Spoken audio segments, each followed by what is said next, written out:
y señores, como presidente de Nueva Economía Forum, tengo el placer de darles la bienvenida a un nuevo evento del Forum Europa, que organizamos gracias al mecenazgo de Asisa y de Solaria, en nombre de cuyos presidentes, el doctor Francisco Iborra y don Enrique Díaz Tejero, les saludo a todos ustedes.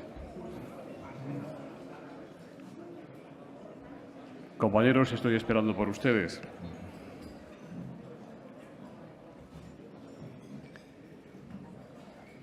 Este evento se transmite en directo desde el Hotel Mandarín Oriental Ritz por YouTube a través de nuestra web nuevaeconomiaforum.org. Hoy en el Fórum Europa tenemos el honor de acoger la intervención de doña Yolanda Díaz Pérez, vicepresidenta segunda del Gobierno y ministra de Trabajo y Economía Social. Va a presentarle el economista Nacho Álvarez. La tribuna es suya.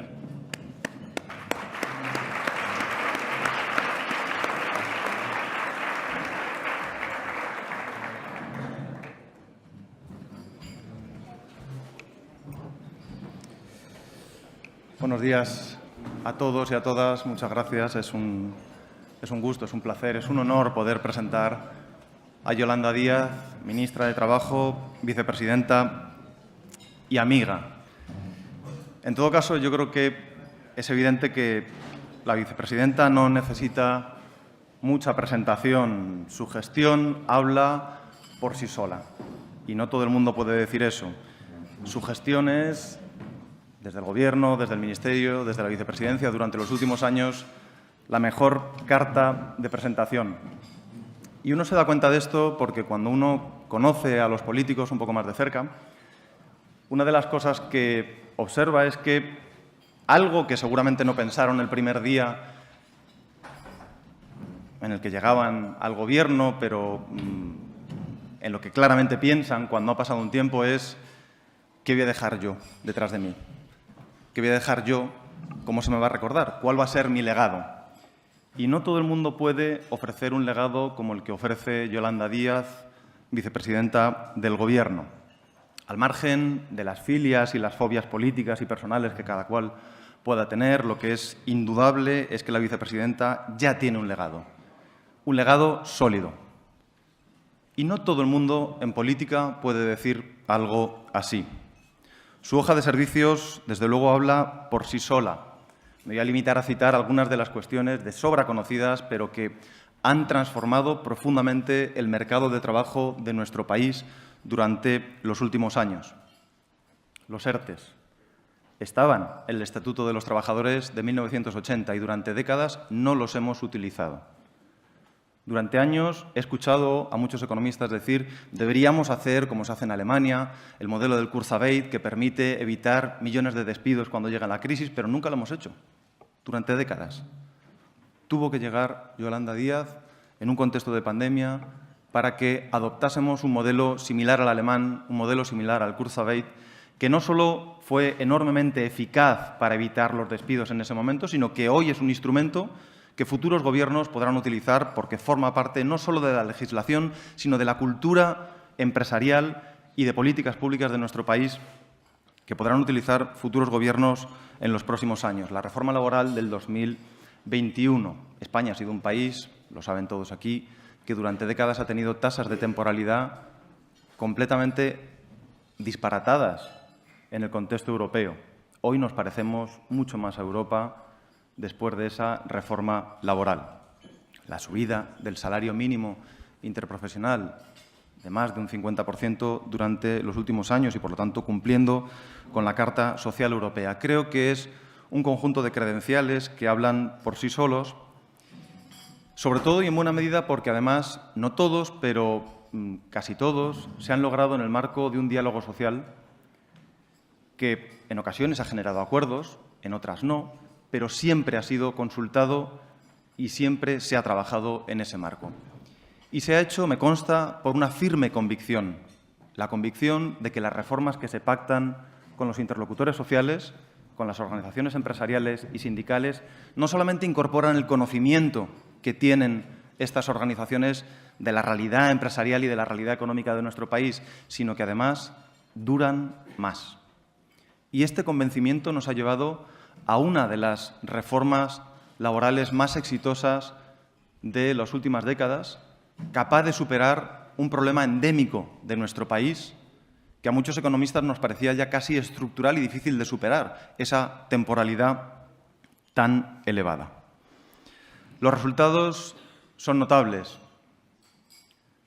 Nuestro mercado laboral en los últimos años se ensancha. Desde luego tiene retos todavía por afrontar, qué duda cabe, pero es un mercado laboral que se ensancha, que crece con intensidad, que crea más de 500.000 de empleos en el último año, que supera el récord de los 21 millones de afiliados a la Seguridad Social, que ha sido capaz de afrontar una gran transformación. Yo recuerdo que el número de indefinidos, pata negra, no estoy metiendo aquí fijos discontinuos, era de en torno a 12 millones antes de la reforma laboral. Hoy tenemos 14,6 millones de indefinidos en este país.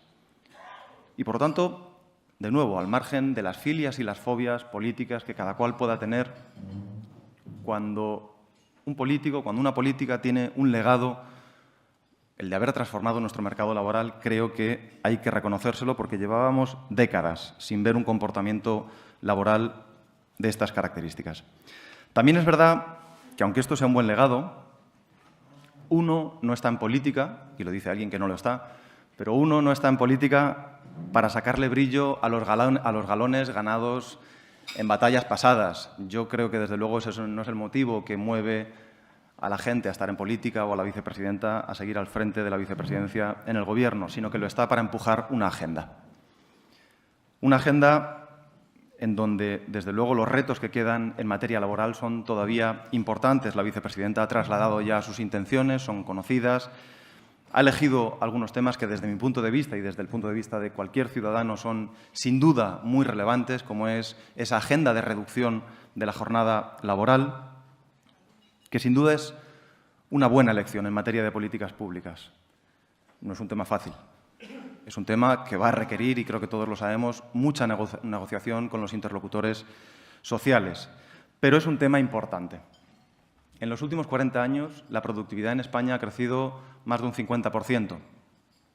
Más debería crecer, seguramente. Ese es otro debate. Pero ha crecido más de un 50%. El salario real no alcanza el 10%, una vez descontada la inflación, en los últimos 40 años. Y, por tanto, hay un debate en el país que tiene que ver con los repartos del fruto de la mejora de la productividad, con los repartos a nivel empresarial, a nivel sectorial, a nivel nacional, de esa mejora de los incrementos de la productividad, que además hoy puede acelerarse en un contexto de inteligencia artificial y de cambio técnico acelerado. Y, por lo tanto, ese gran debate creo que seguramente nadie mejor para empujarlo, nadie mejor para trabajarlo en el marco del diálogo social con los interlocutores sociales que la vicepresidenta. El consenso es difícil, la tarea es titánica. Desde mi punto de vista, si alguien seguramente puede empujar esa tarea es Yolanda Díaz. Muchas gracias.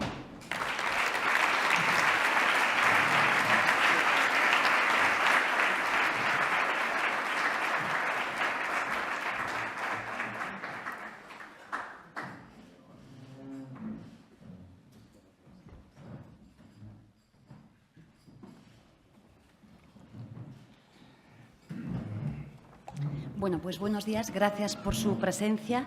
En primer lugar, dejen saludar a las autoridades, querida ministra de Infancia y Juventud, querido ministro de Cultura, queridos secretarios de Estado de Cultura, de Sanidad, querido secretario de Estado de Empleo, que seguramente es una de las personas que explican lo que hemos hecho en España. Querida secretaria de Estado de Economía Social, querido secretario de Estado también de Infancia y Juventud, querido secretario general de Comisiones Obreras, Unai Sordo, queridas representantes de la UGT, dejo señaladamente al profesor Costas, presidente del CES, que tiene una cualidad conmigo, que es galego, y nos une una visión del mundo que él define como prosperidad compartida, que tiene mucho que ver con el debate que vamos a traer hoy. Y permítanme, querido portavoz de Sumar, Íñigo Errejón, y para el final sí que dejo a Nacho Álvarez. me van a permitir que, además de darle las gracias a Nacho Álvarez por esta presentación, soy una mujer afortunada porque nací en una casa que me ha dado muchas posibilidades, pero soy afortunada porque en el trabajo que he hecho hasta ahora me han acompañado personas grandes. Y es verdad que lo que hemos hecho en el Ministerio de Trabajo y de los frutos que él ha hablado hoy aquí, él siempre estuvo con nosotros trabajando. Estuvo siempre en el diseño de esas políticas públicas y me acuerdo bien, junto con Joaquín Pérez Rey, la primera visita que hicimos a la Comisión Europea, los tres, para presentar a los comisarios la reforma laboral. Tengo una gran suerte porque es uno de los economistas más brillantes de nuestro país y esto es ser una afortunada porque, como él decía, lo más importante, y es el valor que me ha enseñado mi padre en mi casa, es que es una buenísima persona. Por tanto, querido Nacho Álvarez, muchas gracias. Y quería decirles que podríamos empezar hoy y les quiero invitar a reflexionar sobre sus sueños por cumplir. Piensen en lo que aún no han hecho y, sobre todo, en lo que les gustaría lograr tan pronto salgan de este desayuno. Es probable que sus pensamientos sean muy diversos, pero seguramente todos comparten un elemento en común. Es el tiempo.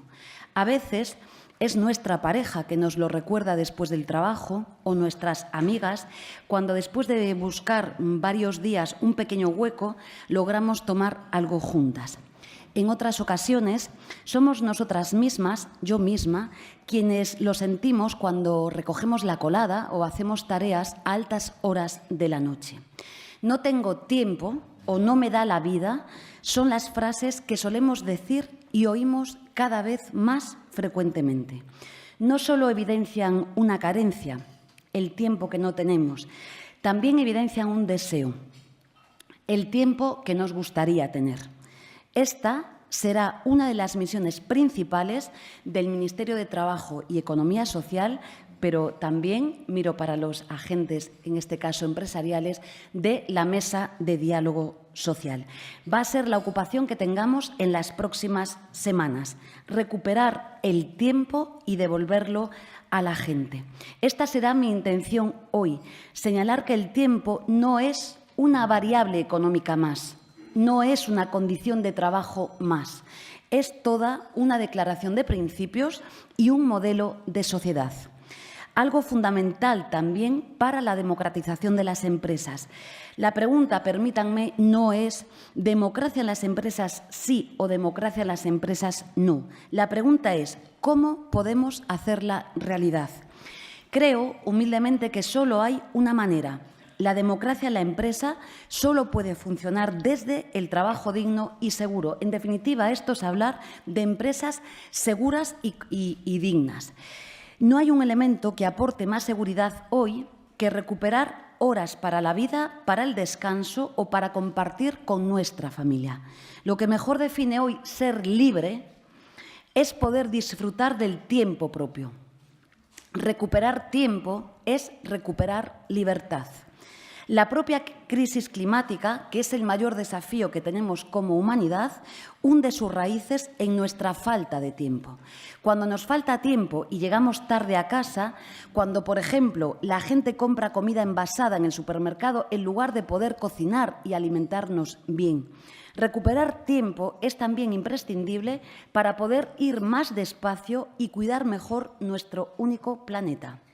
El ambientólogo Andreu Escrivá nos recuerda que el cambio climático no solo implica salvar la naturaleza, sino que también preservar aspectos cotidianos, pasar tiempo con la familia, caminar y vivir vidas más pausadas para limitar nuestra huella ecológica.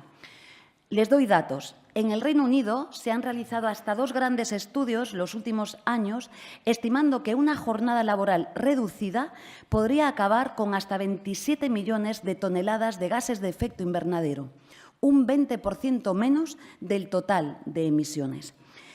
También están en juego nuestra salud, lo sabe muy bien el señor Padilla.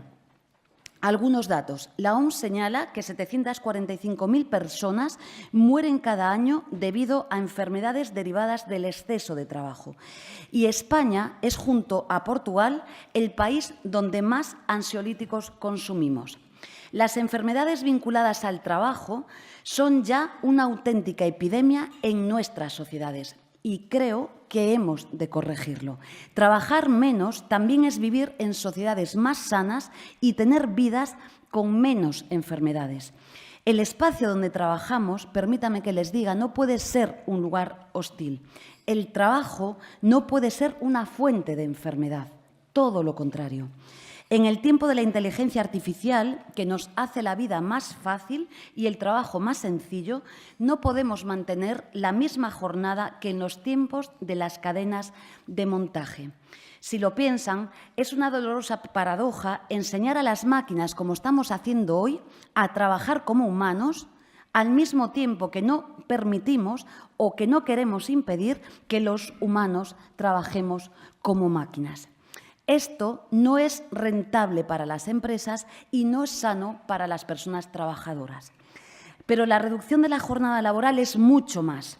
Es la continuación natural del trabajo que hemos emprendido con esa gran transformación que llamamos reforma laboral. Es un escalón más.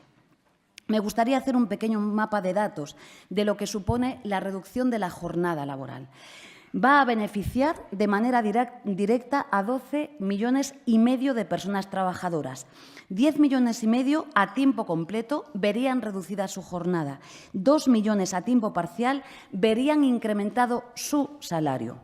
La jornada media pactada en el año 23, lo saben muy bien aquí los agentes sociales, tanto patronales como sindicales, es ya de 38,3 horas semanales.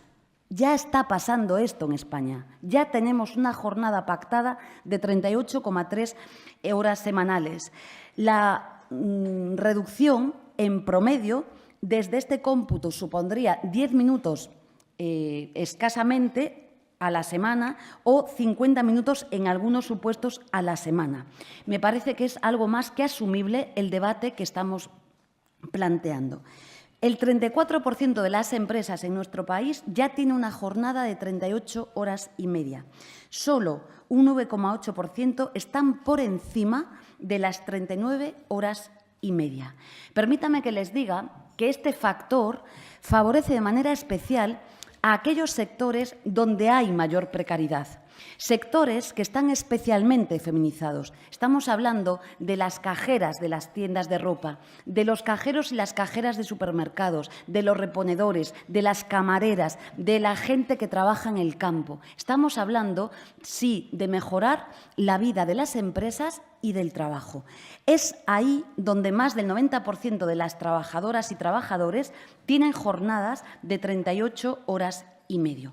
Pero quiero darles algún dato también, lo decía Nacho Álvarez, que tiene que ver con los márgenes empresariales. No voy a proyectar la imagen, pero van a ver cómo cuando se nos desploma el PIB, como saben, desgraciadamente, por encima de un 11%, hoy en sectores claves, por ejemplo, la hostelería, sus márgenes empresariales se sitúan por encima en este ejercicio de 18.500 millones de euros.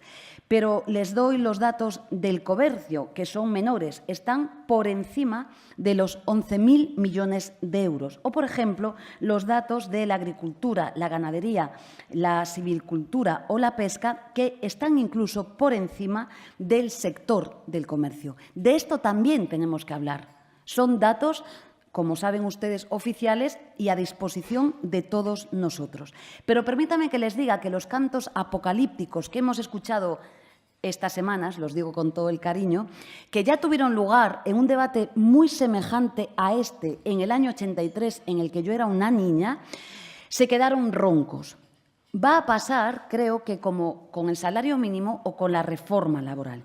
La reducción de la jornada de trabajo a lo largo del interesante siglo XX no tuvo ninguna consecuencia negativa en la economía. De hecho, Fue todo lo contrario. Repasen ustedes los debates en el Gobierno de Felipe González sobre la reducción de la jornada laboral. Está a su disposición. En Europa, entre el año 1870 y 1938, y luego entre 1950 y 1990, conseguimos incrementar la productividad, que es tan importante, y la renta per cápita, al mismo tiempo que reducíamos la jornada laboral. Y en la actualidad, los países más prósperos y los más competitivos son también aquellos con jornadas laborales más cortas. Es Alemania, es Dinamarca o es Noruega. No podemos olvidar que el crecimiento económico se sustenta fundamentalmente sobre 3 variables. La primera, la innovación técnica. La segunda, el incremento de la fuerza laboral. Hoy, no hace falta que lo diga, se ha proyectado, estamos en una cifra récord de ocupación, casi 21,4 millones de personas trabajadoras. Recuerden la España con la que soñaba Mariano Rajoy. Él soñaba con una España de 20 millones de personas ocupadas. Pues bien, lo hemos conseguido como país y tenemos 21,4 millones de personas ocupadas, y de esto me siento muy orgullosa, 10,1 millones de mujeres por primera vez en España trabajando. Y la tercera variable es la mejora de la productividad.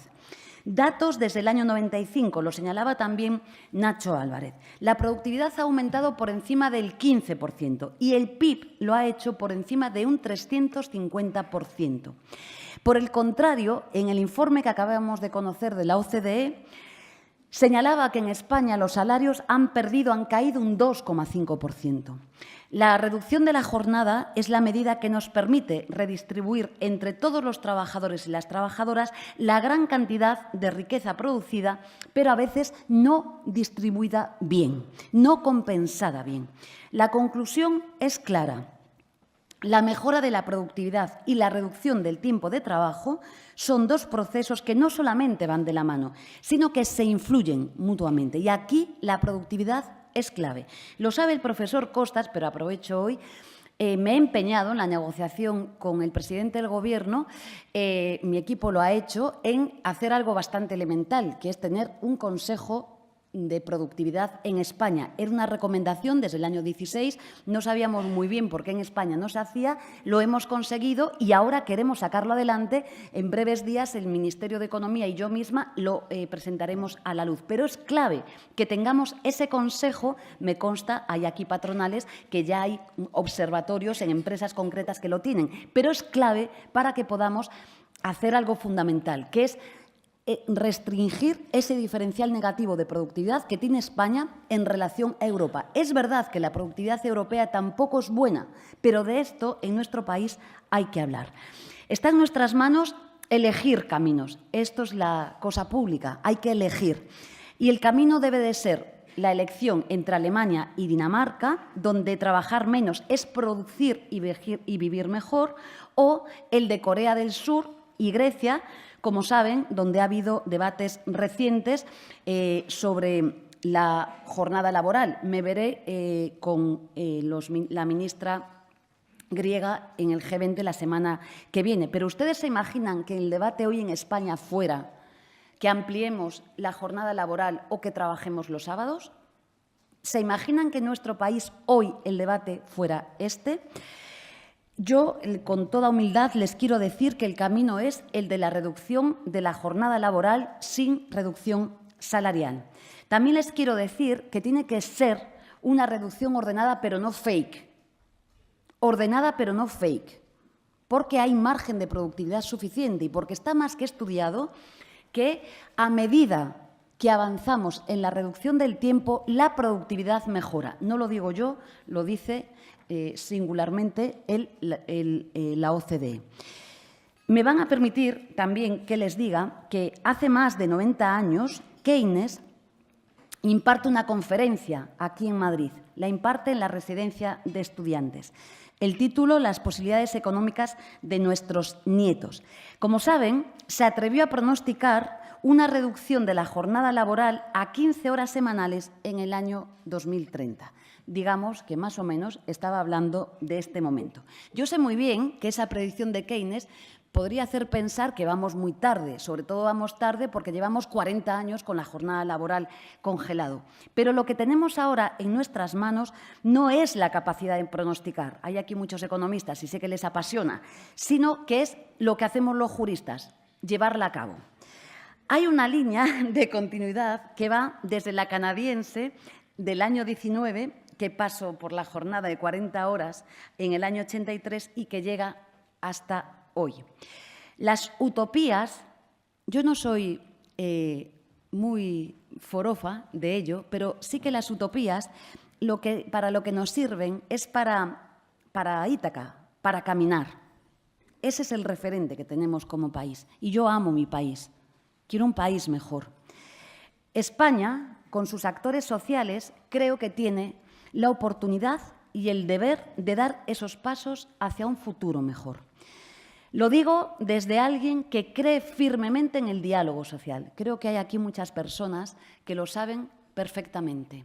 Creo que la manera de gobernar es el diálogo social. Estoy convencida que cuando el constituyente español decidió colocar en su título preliminar, artículo 7, a los agentes sociales, lo hizo con una clara convicción. No lo colocó en otros títulos de la Constitución. Lo hizo justamente en el título preliminar, justo después del precepto que nos habla del pluralismo político en España. Es una forma de gobierno. Yo sé bien, hay muchos diputados y diputadas aquí que a veces no lo entienden en el debate parlamentario, pero es que es clave que lo hagamos así. A mí me gusta que, como señalaba Nacho Álvarez, el diálogo social culmine siempre con acuerdo. Creo que he demostrado que estoy en ello y siempre he dicho que es mejor un acuerdo a ganar. Esto lo digo con mi equipo aquí presente y con parte del Gobierno de España porque no soy más que rotunda señalando que creo que hay margen para un acuerdo en el seno de uno de los debates más apasionantes de este momento, que es la reducción de la jornada laboral. Como he dicho al principio, no es solo una variable económica.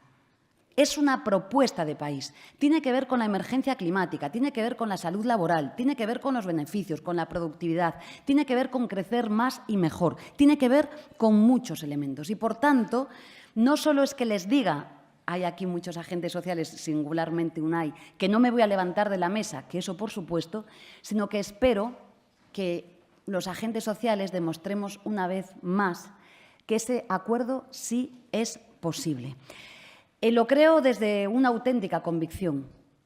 Nosotros, el equipo del Ministerio de Trabajo, sabemos muy bien dónde están los problemas. Miro para la construcción, está aquí la agricultura, miro para muchos sectores que conozco muy bien. Pero fíjense, Joaquín Pérez Rey y Nacho Álvarez, si me permiten, lo personalizo en los dos, pero por supuesto Unai Sordo, Mariano, que estaba en la mesa de la UGT, lo hemos conseguido en la reforma laboral. ¿Se acuerdan ustedes del gran debate de la construcción? ¿Se acuerdan ustedes de aquel debate en el que nos decían, yo lo estudié así en la Facultad de Derecho en Santiago de Compostela, no se puede acabar con la temporalidad en estos sectores porque es como una especie de maldición bíblica que teníamos en España? Y lo hemos hecho. Y no fue el Ministerio de Trabajo. Fue el Ministerio de Trabajo con sus equipos técnicos, pero el diálogo social que se afanó para conseguirlo.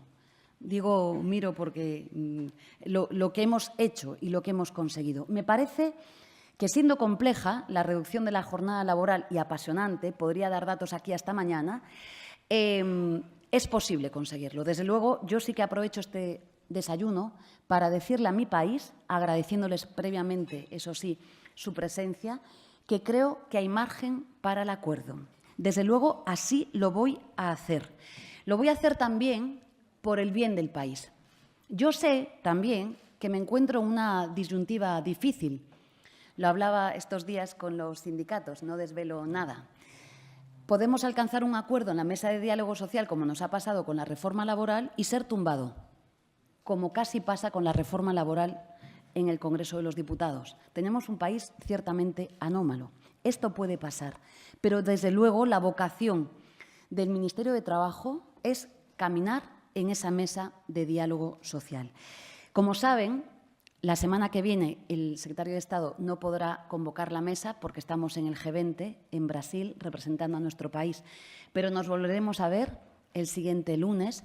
Ayer hemos hecho nuevas propuestas en la mesa y creo de verdad que es posible el entendimiento. En definitiva, y con esto termino, todo lo que estoy planteando aquí se podría resumir en nuestra principal ambición, que ha de ser algo que le gusta mucho a los economistas y, en este caso, yo a los juristas. Tengo yo vivo rodeada y enamorada de la economía y de economistas, pero siempre que vuelo mucho vienen los economistas y, querido Antón Costas, me dice deja de volar y baja aquí, que esto cuesta no sé cuántos miles de millones de euros, pero tengo que vivir con ellos. Pues creo que la clave está en que las mejoras de la economía se traduzcan en una vida mejor. Yo creo que por primera vez en España le hemos dado la vuelta a la tortilla. Ese Ministerio de Trabajo, que estaba invisibilizado, que nadie sentía como propio, ha demostrado que desde lo social le damos la vuelta y crecemos económicamente y, además, hacemos que la gente viva un poquito mejor.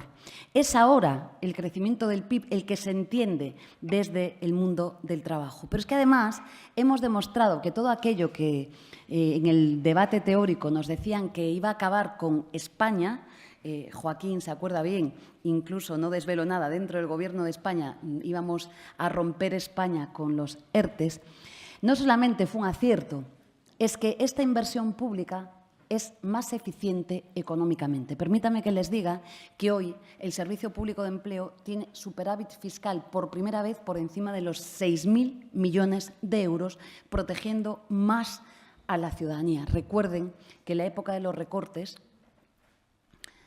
se saldó con un déficit fiscal de Servicio Público de Empleo de 76.000 millones de euros. Por tanto, la economía, para que tengamos una vida mejor. Y creo que solo hay dos modelos, los que nos dicen que recortes, menos salarios, menos impuestos, más horas de trabajo, en definitiva esto es menos democracia, es uno de los caminos. Yo no voy a optar por él, lo he demostrado en mi gestión pública, no es el camino. Y el modelo que defendemos, la que hoy les está hablando, que es una economía para vivir mejor, para trabajar menos, con más salarios. El profesor Costa siempre lo dice, tenemos un diferencial con Europa de 20 puntos. La prosperidad compartida es esto, es que si tenemos trabajadores y trabajadoras que tienen mejores salarios, todo va a ir mejor. En un país cuya mediana salarial, lo vuelvo a recordar, es de 1.545 euros al mes. El modelo de más derechos, el modelo de más democracia, porque en definitiva esto es lo que nos jugamos hoy. El debate va de esto, de reconstruir un ascensor social que se rompió cuando yo estaba estudiando en la Facultad de Derecho. El modelo va de clases medias, no va solo de vulnerabilidades, va de clases medias. Reconstruir ese gran contrato social es la tarea que tenemos hoy como país. En definitiva, la gran tarea se llama abordar la desigualdad. Y en esto estamos. Y yo en este foro, que es muy representativo de España, les pido que hagamos esto. Porque reducir la desigualdad es que la gente pueda vivir un poquito mejor. También, desde el Ministerio de Trabajo, y con esto sí ya termino, hemos demostrado, lo dicen los informes, que tenemos una desigualdad imposible, una tasa de pobreza infantil de por encima del 28%, pero que la hemos reducido gracias a la acción de las medidas del Ministerio de Trabajo, gracias a los agentes sociales. Pero queda mucho por hacer, porque tenemos los recursos suficientes para que no tengamos, lo sabe muy bien la ministra de Infancia y Juventud, una pobreza infantil de por encima del 28%. Esta es la tarea que tenemos como país. Hay una pequeña parte de la sociedad que tiene posibilidades de descanso, que dispone de su propio tiempo, pero, permítanme, la mayoría de los españoles y españolas siente que el día se les queda pequeño, que no les alcanza.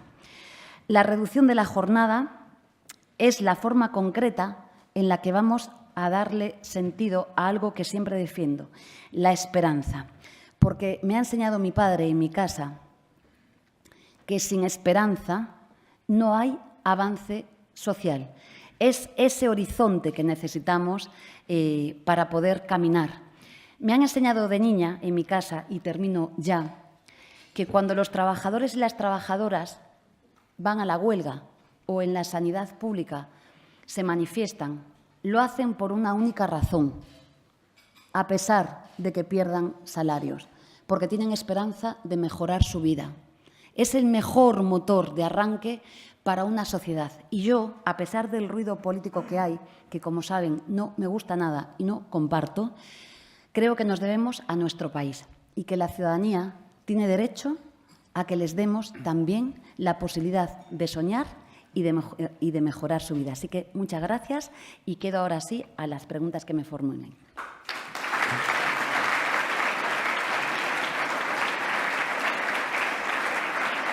Muchas gracias.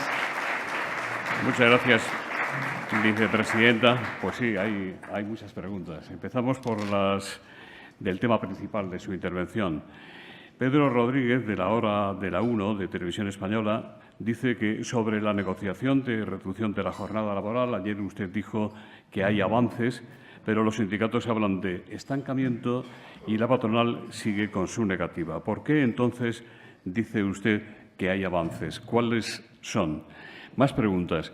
¿Cuándo cree que se puede cerrar la mesa de negociación sobre la reducción de la jornada laboral y hasta dónde está dispuesta a llegar? ¿Cree que se puede alcanzar un acuerdo en la convocatoria de la mesa de diálogo social del día 29 o va a dar un margen mayor a la patronal? Y finalmente le preguntan si contempla usted que con pymes se siente en algún momento en la mesa de negociación a lo que se oponen COE y CEPIME. Sí, muy rápidamente. Si digo que hay avances, créanme, es que hay avances. Piensen que estábamos en una mesa que no transitaba ni caminaba. Hemos hecho propuestas. Es verdad, los sindicatos tienen que decir lo que ellos estimen. Faltaría más que hable yo por ellos. Pero sí que creo que por lo menos vamos haciendo un perímetro del debate que tenemos. Y para mí esto es muy importante. Los sindicatos ya tienen su perímetro fijado. Yo no tengo ningún perímetro.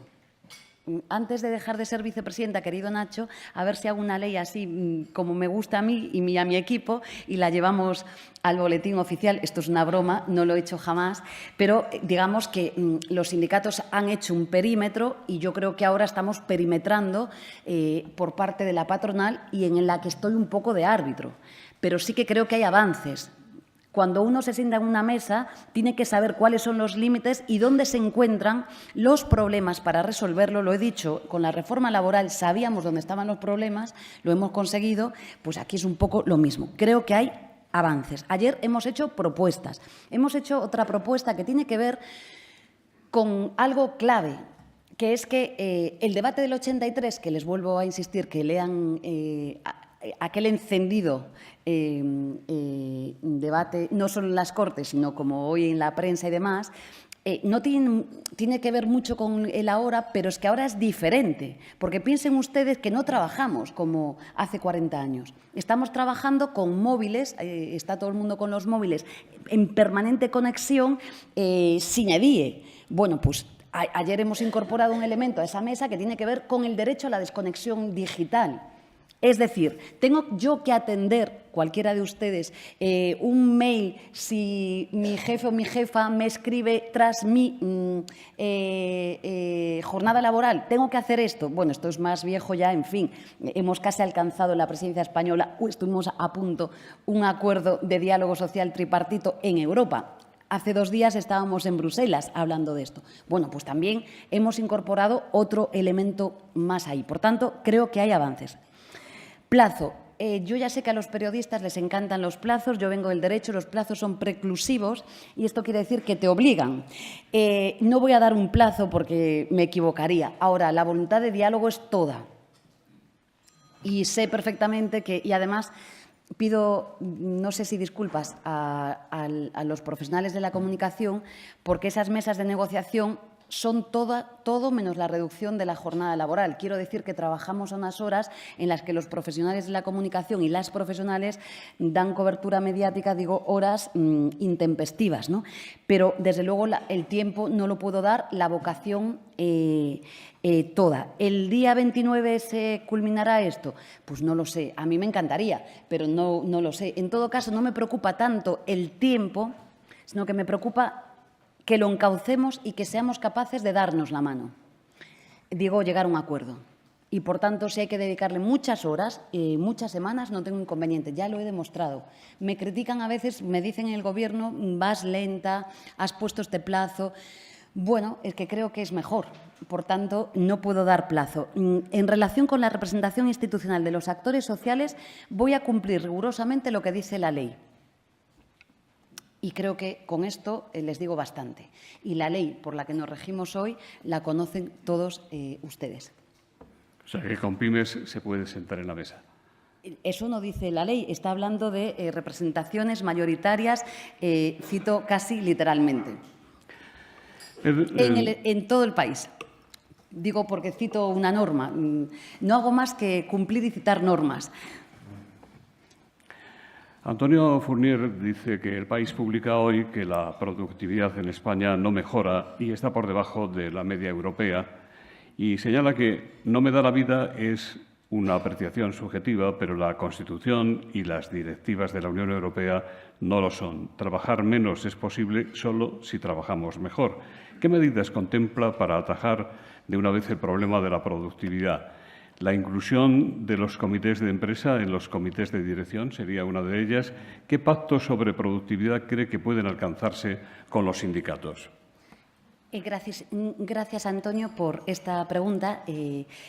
Comparto muchas reflexiones que hace siempre y te doy las gracias por esta pregunta. Lo decíamos en la primera intervención, Nacho, y es verdad, yo creo que fui en el Cercle de Economía, miro para Antón, con Antonio Garamendi y con Pepe Álvarez. Fue la primera vez que se habló en España sobre productividad.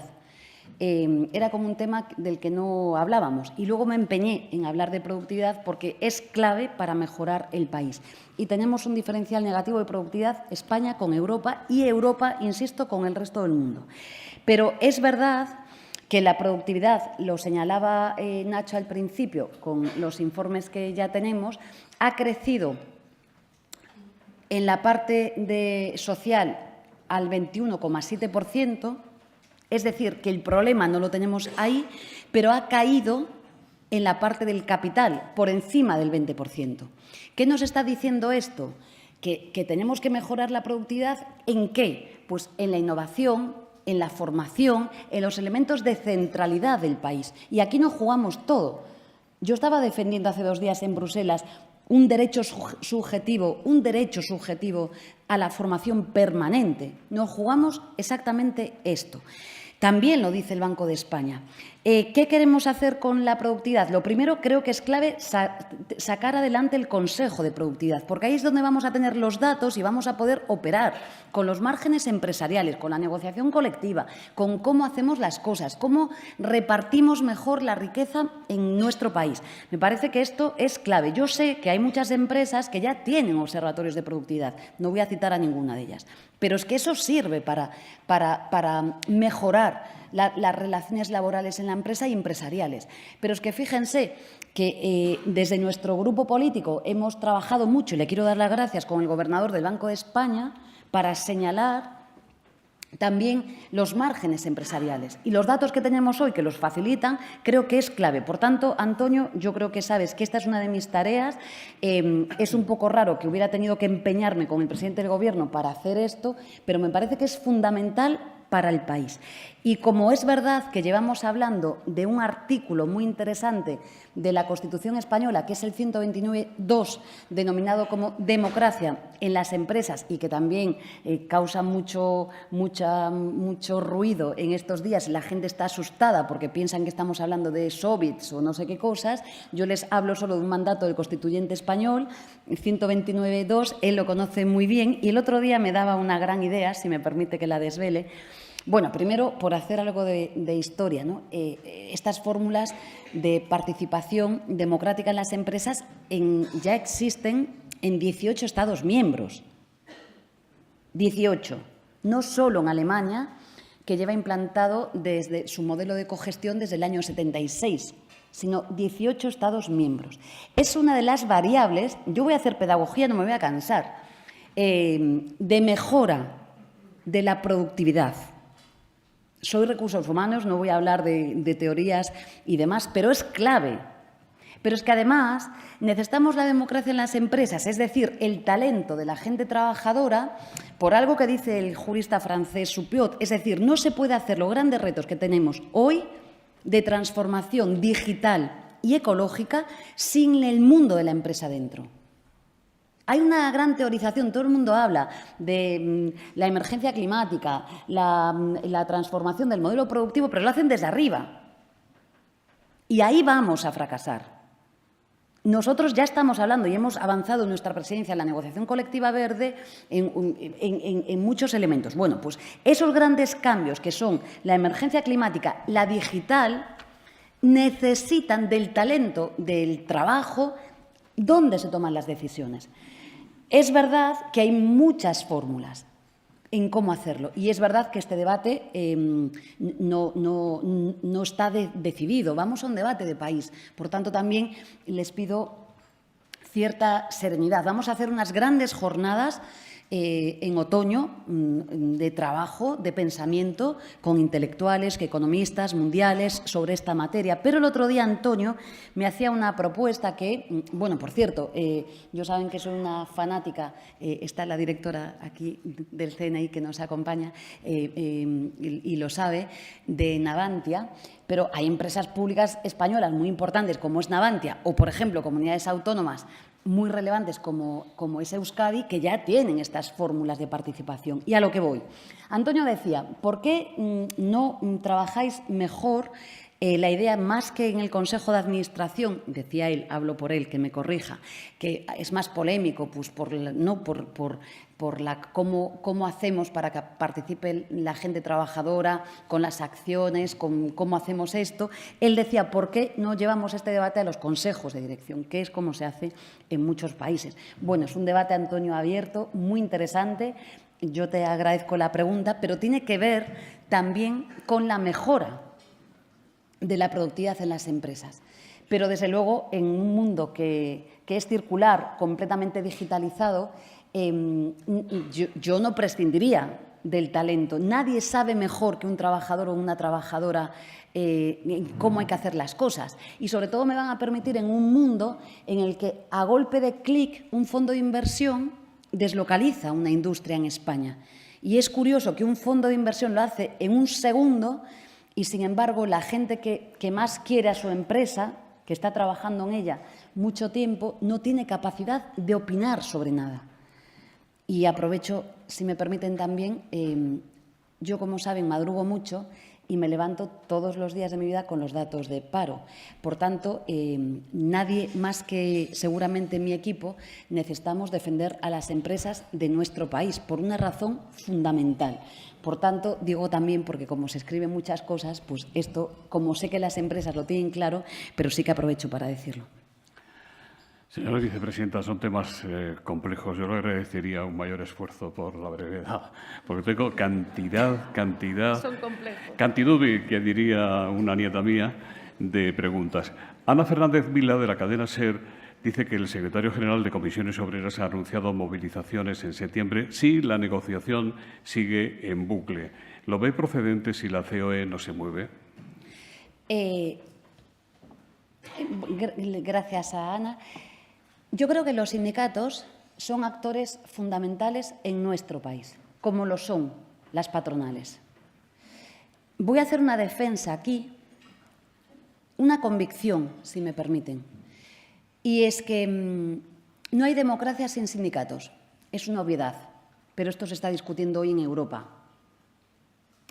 y en muchos países.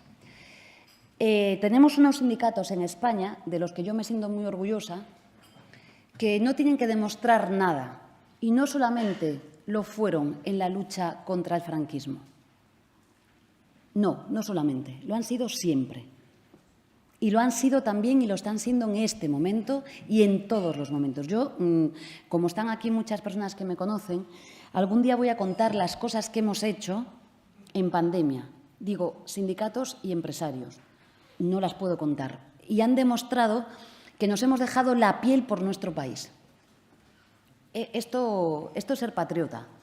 Digo, me acuerdo muy bien aquel día, estaba Joaquín y Unai Sordo, Mariano, Pepe y mucha gente de la patronal, que se desplomaron 800.000 puestos de trabajo. No es teorizar, es verlo. Estaba también Nacho Álvarez. Por tanto, creo que los sindicatos son fundamentales y hoy quiero hacer una defensa de ellos. 2, ya sé que es polémico, pero creo que hay que hacer pedagogía. La democracia se hace desde muchos sitios. Se hace en mi colegio de abogados, se hace en las AMPAs de mi hija, se hace en los sindicatos, se hace con la huelga y se hace con movilizaciones también. La primera vez que dije que yo apoyaba, no me toca apoyar, pero que respetaba las decisiones que tomen los sindicatos, lo digo siempre, siempre lo voy a respetar, porque primero es un derecho constitucional, por tanto, ahí lo dejo. Y segundo, que ellos tienen la legitimidad para decidir lo que estimen pertinente. Ahora, yo voy a trabajar para que haya un acuerdo. Oh, que me caigo. Tienen que empezar pronto las negociaciones de los presupuestos generales del Estado. ¿Cuáles son, para sumar para usted misma las prioridades en esa negociación? ¿Cree que es irreductible la posición de Junts, que ha anunciado que no se podrá contar con ellos? Si es así, ¿a cambio de qué sería, en su opinión? ¿Es usted optimista respecto a llegar a un acuerdo y no ser necesaria la prórroga de los presupuestos vigentes? Empiezo por el final.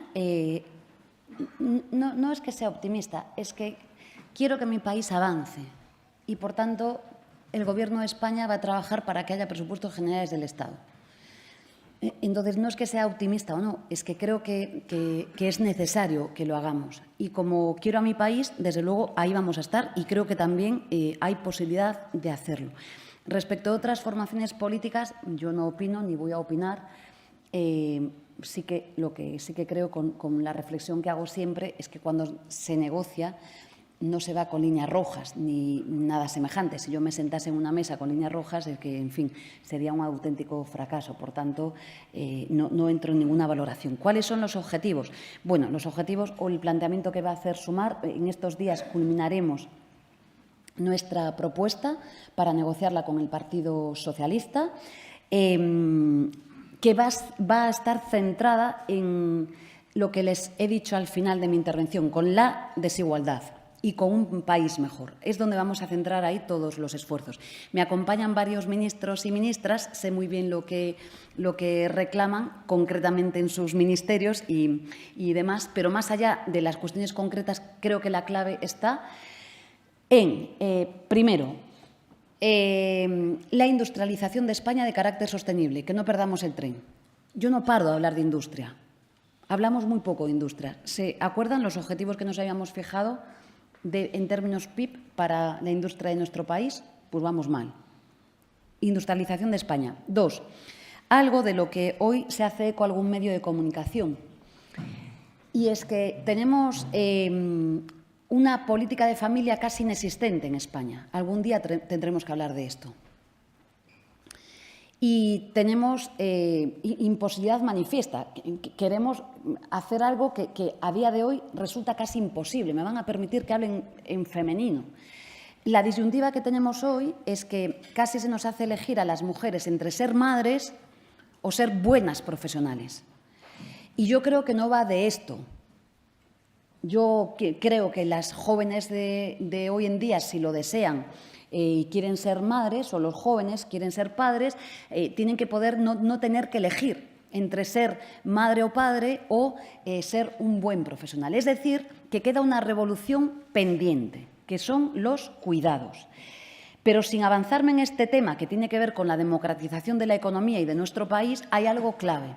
Y es que hay que ampliar los permisos, como saben, a 20 semanas y tenemos que cumplir con la Directiva 2019-1158, que es que al menos 4 semanas de los permisos parentales han de ser retribuidos.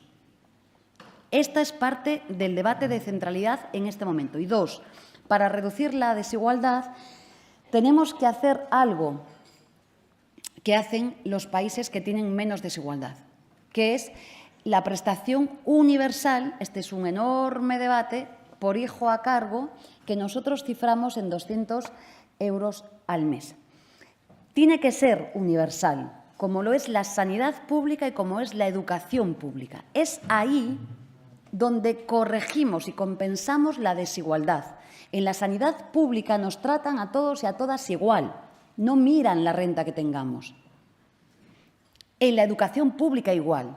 Mi hija recibe la misma atención educativa en el cole público al que va sin atender la renta o el origen genético de sus compañeros o compañeras. Tiene que ser universal. Yo sé que esto parece ahora mismo un debate tremendo, pero tiene que ser universal por lo que he dicho al principio, porque no va de asistencialismo, no va de vulnerabilidades, no va de una cosa solo para la exclusión social. Es que hoy la fractura la tenemos en lo que se llama clase media, en la clase media baja y en la clase media alta. Y necesitamos hacer correcciones. Los dos riesgos que tenemos, ya están muy estudiados, es la secesión por arriba, gentes que tienen muchos recursos y que dicen yo no necesito lo público para nada y no quiero participar, me alejo, y la secesión, la exclusión por abajo. La por abajo ya la tenemos, la conocemos muy bien. Pero es que además no hay nada más ineficiente económicamente. Si ustedes miran la cantidad de prestaciones públicas que hay, siempre digo, no está el ministro Bustinduy, pero siempre lo digo, el modelo de protección social que queremos para nuestro país en el siglo XXI son las PNCs. ¿Es esto? Yo creo que no. Y que además creo que con una reordenación de prestaciones conseguiríamos mayor eficacia económica. Por tanto, el debate va a ir de esto. Pero también permítanme que les diga algo, y con esto termino la pregunta. La vivienda. Muchos hijos e hijas de todos ustedes, da igual que yo les suba el salario mínimo, da igual que ustedes mejoren sus salarios, el mayor riesgo de exclusión social hoy se llama vivienda. Tenemos un problema que es crucial y que hay que darle respuesta. Hay muchas formulaciones, muchas, pero este problema nos va a definir en esta época. Y en esto irá el debate, el IPREN y cosas mucho más concretas, el ministro de Cultura, los millones que necesita, la ministra de Juventud, lo que necesita, la parte de centralidad, y miro para el Ministerio de Sanidad, porque nos va a definir una política de ingresos públicos radicalmente y miro para el Ministerio de Sanidad con la tributación al tabaco, pero miro con una tributación, una política de ingresos públicos que tiene que ser diferente, sobre todo porque necesitamos servicios públicos de calidad. Por tanto, van a ser ingresos públicos y luego la centralidad en la reducción de la desigualdad. Vicepresidenta, Eduardo Ortega, del Español, le pregunta si se acabará remunerando el permiso parental a tiempo antes del 2 de agosto y si lo pagará el sector público. Eduardo, el 2 de agosto es casi ya mañana, como quien dice. No te veía, perdón. Sí, acabo de decir que en la negociación presupuestaria va a ser uno de los elementos de centralidad. Cumplimiento de la Directiva 2019-1158. Llevamos, como sabes, si me permites que te tutee, desde la legislatura anterior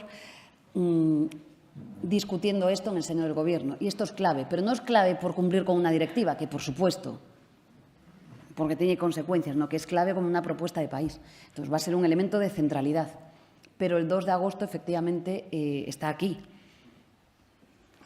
Antonio Jareño, aludiendo a su condición de jurista, le pregunta si no cree usted que pueden ser muchos los ciudadanos, incluso la Comisión Europea e instituciones comunitarias, los que se cuestionen la calidad del Estado de Derecho en España después de que el Tribunal Constitucional haya anulado las sentencias del Tribunal Supremo relativas al caso de los ERES, lo que conlleva una suerte de indultos, incluso más que eso, entre otros, a los expresidentes de la Junta de Andalucía, señores Chávez y Griñán. Indultos o amnistías que podría haber concedido el Gobierno, pero que no quiso o no se atrevió a hacer. En fin, respeto todas las sentencias que dictan los tribunales españoles, todas las compartiré o no, como digo siempre, pero no tengo ninguna duda de que el Estado de Derecho español goza de una excelente salud. Y quiero también dar las gracias a todos los profesionales del derecho, me apasiona el derecho, que todos los días dictan sentencias, resoluciones a lo largo y ancho de nuestro país. Digo porque a veces sería bueno también que como país hagamos un ejercicio, ¿no?, de respeto institucional a un poder que es fundamental y que es el Poder Judicial. ¿Admite más preguntas o concluimos? Creo que sí, ¿no? Si no hay ningún problema, sí. Muy bien. ¿En qué situación se encuentra Sumar tras su dimisión como coordinadora general de la formación y cómo van a afrontarla, con qué calendario y con qué protagonistas, si puede decirse? Bueno, en primer lugar, creo que he hecho lo que tenía que hacer y me han enseñado en mi casa. Y es algo fundamental, y es que en la cosa pública hay que asumir responsabilidades. Y esto es lo que he hecho, me lo han enseñado en mi casa y lo voy a seguir practicando. 2, voy a hacer lo que creo que, desde donde puedo, creo que puedo ayudar más a mi país, que es, sí, seguir mejorando la vida de los españoles y las españolas, defendiendo a un Gobierno de coalición que no solamente está cambiando la vida de la gente, sino que me siento muy orgullosa de formar parte de él. Llevo años hablando de cuidar la coalición del Gobierno de España y lo voy a seguir haciendo, porque sí, es un Gobierno que está haciendo bien las cosas y no solo por los datos macroeconómicos, no solo por esto. Podría estar dando muchos buenos datos de las cosas que hacemos bien. Sé también que quedan muchas cosas por hacer, pero creo que ahora le compete, con absoluto respeto a los compañeros y compañeras, decidir cuál es el futuro. Los ministros Bolaños del PSOE y Urtasun, aquí presente, dirigente de Sumar, serán los encargados de negociar con los diferentes grupos políticos acerca de la posibilidad de derogar o sustituir la llamada Ley Mordaza, después del anuncio que usted hizo a principios de esta semana y que matizaron o corrigieron o contradijeron miembros de la parte socialista del Gobierno. Le preguntan si hay un consenso de punto de partida entre el PSOE y Sumar para una negociación de apoyos en el Parlamento y si se van a repartir de algún modo los ministros Urtasun y Bolaños los contactos y objetivos. David Fernández, de Radio Nacional, dice que le pregunta cuál cree que debe ser la principal prioridad. Vale, gracias. Bueno, este es un debate que también nos acompañó desde la legislatura pasada, ya lo saben, estaba en el acuerdo de gobierno anterior y vuelve a estar en el acuerdo de gobierno entre Sumar y el Partido Socialista. Para Sumar, esta cuestión, la reforma, como dice la reformulación, dice literalmente el acuerdo de gobierno que suscribimos el presidente del Gobierno y yo misma, la reformulación y derogación de la denominada Ley Mordaza, Ley de Seguridad Ciudadana, con el nombre completo, bueno, está en ese acuerdo de gobierno y es vital para la salud de la democracia en nuestro país hoy. No compartimos en absoluto el despliegue de esa norma. No compartimos que en España tengamos a personas procesadas por poner un tuit por factores diferentes. No lo compartimos en absoluto. Es una ley muy compleja. Tiene 54 preceptos. Vengo explicándolo desde ayer, varias disposiciones y solamente uno de sus artículos, el 36, tiene 27 formulaciones, 27 subpreceptos. Por tanto, hablamos solo un precepto. Es una propuesta, digamos, de modelo de seguridad. Desde Sumar lo tenemos claro. Queremos un modelo que avance hacia la democratización de un elemento, un factor que es clave en nuestro país. Y, por tanto, lo que hemos conseguido en esta negociación es que este hecho, esta ley, que además lleva consigo modificaciones, como ayer señalaba el presidente del Gobierno, del Código Penal, que citó varios preceptos, lógicamente, lo que hemos conseguido es que por fin se haga. Es decir, no puede haber, más allá de que nosotros hablemos de democratización del Estado y nos guste menos la regeneración, ¿no? Como habla el Partido Socialista, esto es clave. Y lo que hemos decidido y lo hemos conseguido es que estas normas, por fin, sean modificadas en España. ¿Y cómo lo hemos hecho? Pues creo que lo hemos hecho, si me permiten, con inteligencia, demostrando que somos un Gobierno de coalición y va a ser la primera vez que, efectivamente, de manera bipartita, el Gobierno de coalición, el señor Urtasun y el señor Bolaños, van a sentarse a negociar con todos los grupos de la Cámara. Lo vamos a hacer así también, les anticipo, en los presupuestos generales del Estado. Esto también lo vamos a hacer así, es decir, el Gobierno va a negociar primero nuestras posiciones y después vamos a ir bipartitamente a negociar con cada uno de los grupos políticos. Creo que esto es muy bueno en nuestro país, pero sí, vamos a hacer este cambio, el consenso. Yo no estuve en las negociaciones, el señor Urtasun sí, con la señora Montero, pero el consenso creo que está bastante claro, de verdad, en el párrafo que lo define, que habla de esta cuestión en el acuerdo de gobierno. Ayer el presidente del Gobierno, don Pedro Sánchez, anunció en el Pleno del Congreso de los Diputados los principales puntos del Plan de Regeneración Democrática con el que el Gobierno pretende abordar medidas sobre medios de comunicación y libertad de expresión.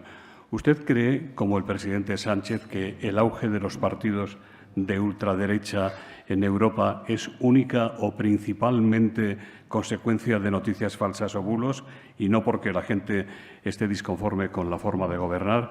¿Cómo van a identificar o distinguir a los que el Gobierno denomina pseudomedios digitales? Y también le preguntan si creen ustedes en el Gobierno que la Comisión Nacional del Mercado de Valores y la Competencia puede realmente, en la práctica, supervisar la actividad de los medios de comunicación sin riesgo de intervencionismo sobre la libertad de información y la libertad de empresa informativa. Muy rápidamente, la Comisión Nacional, nosotros no era nuestra propuesta. Creemos, ya les digo, que no va a funcionar, con todo el respeto a la Comisión Nacional. Les podría decir orgánicamente cómo se regula ese órgano, los plazos que tiene de resolución, en fin, lo dejo ahí. Creemos que no es la manera. Pero lo bueno de lo que hemos diseñado ayer es que vamos a negociar con los grupos. Y estoy segura que los grupos van a mejorar esta propuesta. Pero Sumar no compartía este modelo porque, en fin, creo que no va a operar. Permítanme que les diga así. Me van a encontrar siempre defendiendo derechos fundamentales.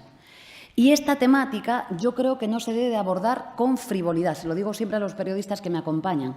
Digo porque somos firmes defensores de la libertad de expresión. Y aquí nos estamos encontrando con un principio, un derecho, que es la libertad de expresión, que vamos a defender completamente, y luego un artículo del que hablaba ayer el presidente del Gobierno, el artículo 20 de la Constitución española, que nos dice que los ciudadanos y las ciudadanas tenemos derecho a una información veraz. Y aquí está el eterno debate y el conflicto entre estos dos derechos que nutren no solo el mandato constitucional, sino que esto es una complejidad bueno, y delicada. Yo decía ayer, soy una profana en esta materia, me parece que son los propios profesionales, como siempre digo, los que deben de ser actores fundamentales de cómo realizar todo esto de lo que estamos hablando, igual que yo tengo un montón de expertos y de expertas para casi todas las materias. Me parece que esto es lo central, que hagamos una propuesta que sea correcta. Y, por cierto, ayer una propuesta que tiene que ver con un reglamento europeo, ¿no? Y luego, el tema de la extrema derecha. Si tuviéramos la receta de cómo abordar la extrema derecha y fuera sencillo, pues creo que habríamos avanzado. Ahora bien, no solo son las fake news, ni solo que hacen daño.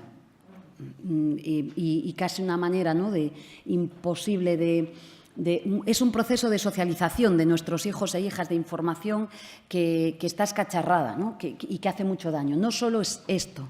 Tiene que ver con agujeros negros en la democracia, tiene que ver con barrios enteros de nuestro país que no tienen los servicios que necesitan y que han decidido no votar. De esto no hablamos. Pero esto es muy preocupante. Tiene que ver con malestar social.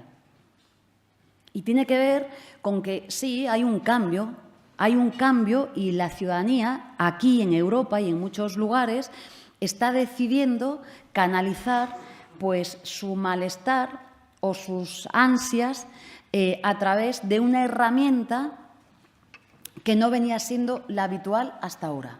Y esto requiere de pensamientos firmes, profundos y muy serios. No es sencillo de lo que estamos hablando.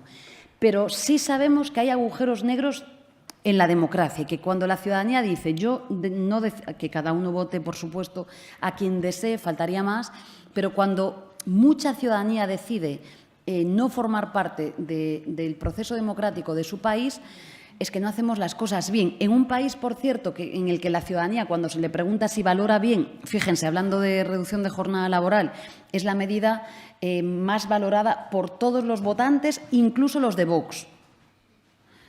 Y valoran bien las medidas que hace el Gobierno de España. La cuestión es cómo se traduce después, cuál es el canal de participación. Yo creo que esto es profundamente peligroso, tiene que ver con la democracia, con los derechos humanos, tiene que ver con un horizonte que puede ser feo y además con unas formas que son muy complejas. No tiene que ver con el franquismo, no tiene que ver con las fórmulas fascistas de los años que siempre citamos, ¿no? Es complejo. Ahora bien, más allá de las fake news, que esto es una manera, ¿no?, de organización social que tienen muy bien controlada, que se relaciona desde Trump, pasando por Vox, esto es así, lo sabemos, tiene que ver con información deficiente, sin lugar a dudas, pero hay una decisión en una parte del cuerpo social que entiende que desde elementos que son profundamente disruptivos deciden hacer política. Pero esto tiene que tener alguna decisión como país. Yo aquí dejo esta pregunta porque da desde luego para una tesis doctoral, ¿no? Pero sí pediría, lo vuelvo a decir, que tengamos debates serenos. A mí me apasiona debatir con personas que no piensan como yo. Siempre pongo un ejemplo, que es el señor Campuzano, que no tiene nada que ver con mi pensamiento. Pero el señor Campuzano y yo incluso hemos ido a las televisiones a discutir públicamente, ahora me señalaban de las pensiones, he ido a discutir en público y en privado sobre el modelo de protección social de España y singularmente de las pensiones en España. Y él tenía una visión radicalmente diferente a la mía y yo otra. Pero que podamos discutir con normalidad sobre propuestas de país es lo que debemos de hacer. Esto no es lo que está pasando hoy en España. Yo el espectáculo que he visto ayer en el Congreso de los Diputados, me van a permitir que les diga, desde luego no acerca a las personas a la cosa pública. Es denigrante. Y creo que esto no ayuda. Y puedo presumir que la ciudadanía haga lo que estime. Ahora, la ejemplaridad que debemos de dar los cargos públicos, que deben de dar todos ustedes en la vida pública, me parece que no se está cumpliendo y ayudaría a algo, ¿no? Porque imagínense si yo le insulto a alguien, como ayer he escuchado barbaridades, es que no tiene sentido. Entonces, bueno, esto es un grave problema. Creo que deben de ser los profesionales fundamentalmente los que señalen el margen que tenemos ahí. Pero ayer se han hecho propuestas que parecen bastante razonables, ¿no? O sea, que tampoco estamos haciendo nada fuera de lo común. Pido disculpas por la cantidad de preguntas que no le puedo trasladar. Le hago esta en nombre de Fernando Jáuregui. ¿Cuál es su apuesta sobre la duración de la legislatura? Dice que él se refiere a esto por el aparente alejamiento del PNV, por Podemos y los restantes movimientos que vemos en el independentismo catalán. Fernando, yo de verdad creo que esta legislatura tiene futuro. Lo creo decididamente. Y no soy una mujer, soy una mujer con mucha voluntad, pero desde la convicción de algo que es clave. Y es que estamos ante un buen gobierno que decide, además, mejorar la vida de la gente, que lo hemos demostrado, y que, por supuesto, este Gobierno, estoy segura, tendrá que dialogar todavía más y mejorar los canales de debate, sin lugar a dudas. No creo que haya ningún problema con el PNV ni con nadie. Lo creo sinceramente. Yo me paso todo el día dialogando. Lo que creo es que también, desde la oposición, a mí lo que me gustaría tener, y hablo del principal partido de la oposición, lo digo siempre, pues una propuesta de país. Yo entiendo que el Partido Popular en campaña electoral o incluso en cuestiones muy ideológicas, por supuesto, diga, mi modelo no va por aquí. Pero es que desde que soy ministra, lo digo siempre, no he recibido ninguna propuesta de la derecha. Y créanme, de la derecha, en este caso del Partido Popular. Y hablo con todos los portavoces de todas las formaciones políticas, excepto Vox, que he tomado esta decisión. Y todos hacen propuestas. Pero la oposición del no por el no, del insulto, de destruirlo todo, creo que no es el camino. Y creo que Fernando tiene una pequeña parte de razón cuando dice es que es difícil. Claro que es difícil. Si vamos a un debate ayer de país que es muy importante y lo que hemos visto, ¿no?, fue brutal, imagínense. Pero yo creo que tiene futuro la legislatura. Habrá que dialogar más, como siempre hacemos, y tener infinitas dosis de paciencia. Le voy a dar, como solemos hacer, un último turno para sus conclusiones, pero permítame que le ofrezca el micrófono al doctor José Abad para que intervenga en nombre de las dos entidades que hacen posible con su mecenazgo el Fórum Europa, Asisa y Solaria. Vicepresidenta, primero agradecerle sus palabras sobre lo que ha expuesto, que ha sido clara y contundente, y que además hay margen para el diálogo y están en condiciones de consensuar. Por último, y termino, decirle que su tiempo nos ha llenado de conocimiento y también espero que todos ustedes, ese tiempo que están aquí, les haya sido grato y resultón. Gracias. Señora Vicepresidenta.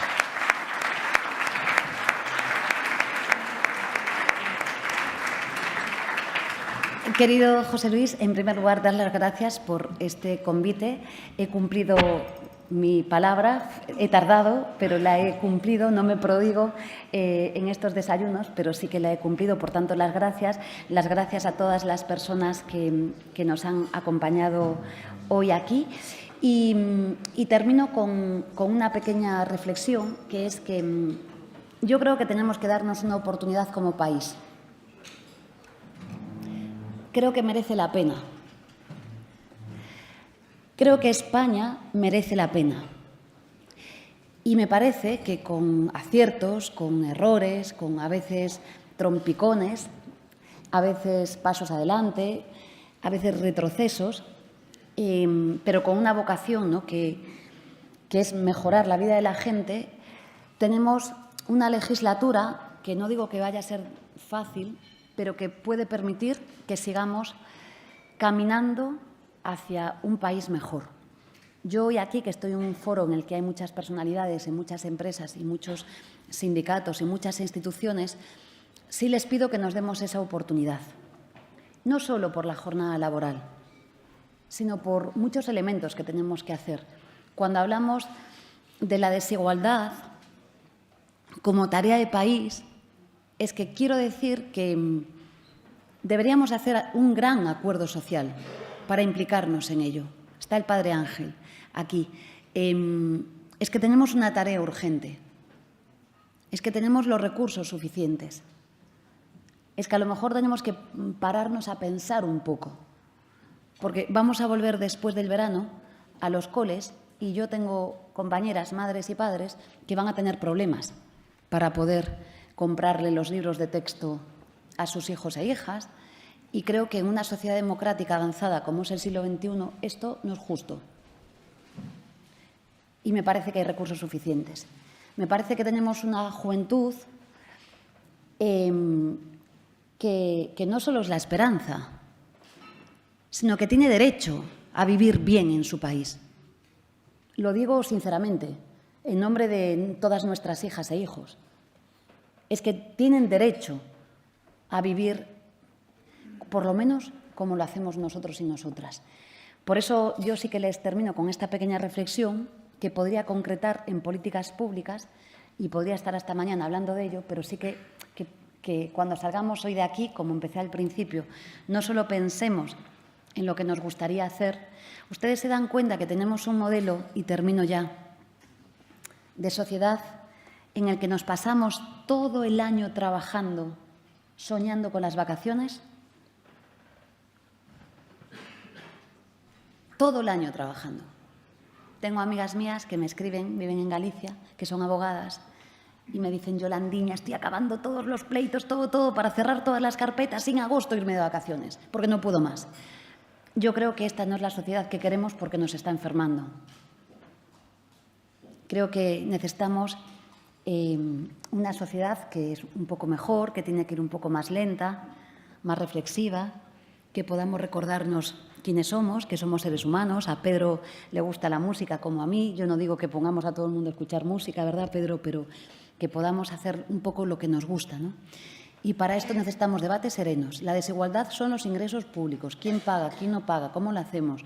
¿Por qué un autónomo tributa el 17,5% y por qué una gran corporación lo hace el 3,8%?